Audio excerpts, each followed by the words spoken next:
Animation of the Fish and Wildlife Service logo. Video of two men driving a boat on a wide river. The Kuskokwim River, Alaska, home to 50 Yupik villages, and the Yukon Delta National Wildlife Refuge. Voice of Chris Tulik, Refuge Information Technician. You know, before the RITs, there virtually was no, I would say, no communication between the service and the people in the villages. Since 1983, the refuge has relied on RITs, Refuge Information Technicians, local residents working with local communities across a vast land. Voice of Ray Bourne, Deputy Refuge Manager. Aerial video of village and tundra, video of men driving a boat on the river, passing a village, and a village meeting. It's just how vast it really is, how big it is. And our objective is to manage wisely in cooperation with the tribes on the Kuskokwim River, to try and talk to over 50 villages on any management activity, and that's been kind of a true challenge in how do we best manage out here. Interview with Mary Peltola, Executive Director of the Kuskokwim River Intertribal Fish Commission. Video clips include racks of drying salmon, people driving boats and talking, and an archery lesson with youth. I think having local people on your team is absolutely critical because of the different ways that things are interpreted on both sides. And having somebody local, they can help frame the discussion in a really effective way. Building bridges, sharing information. The role that the RITs played was that, to bridge the gap between the villages and the service itself. You know, there was a huge gap, but now there's a bridge right over that gap. Interview with David Phillips, Refuge Information Technician. Video clips include people walking into a tribal office, an elder speaking by the river, a presentation, and an archery lesson with youth. It's just traveling, meeting new people, getting out there in the villages, making the contacts with tribal members, tribal leaders, things like that. Working with the people, and also interacting with the younger generation, the young people.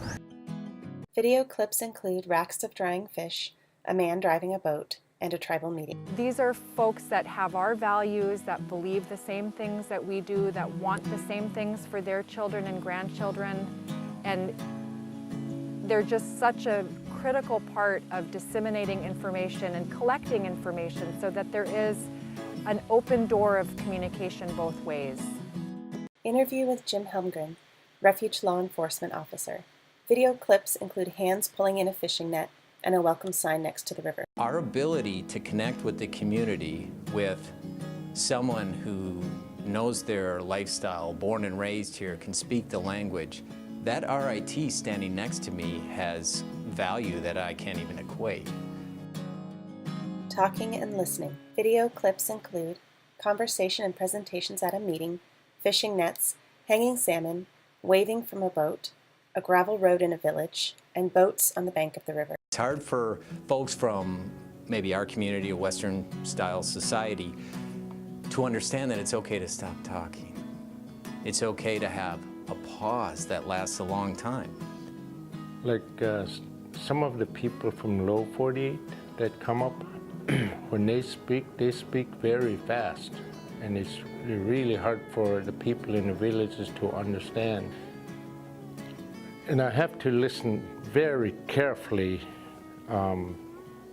when they're speaking. I have to think of the right words when I'm translating, both in Yupik and in English too.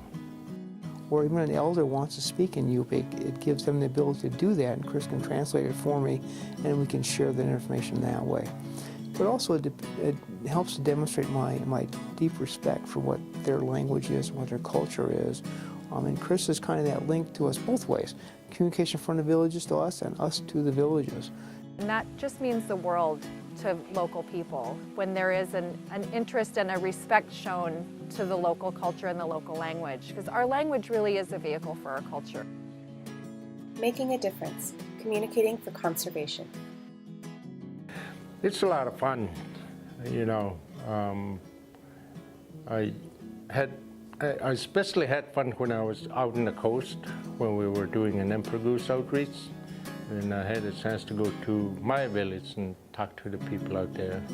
You know, after all the outreach and effort the RITs have been doing, the population had, the geese began to grow. We have made a big difference over the last 30 years, and it's a rewarding thing for me to see. Special thanks to RITs Chris Tulik and David Phillips, Mary Peltola, Ray Bourne, Jim Helmgren, James Charles, and Crystal Leonetti.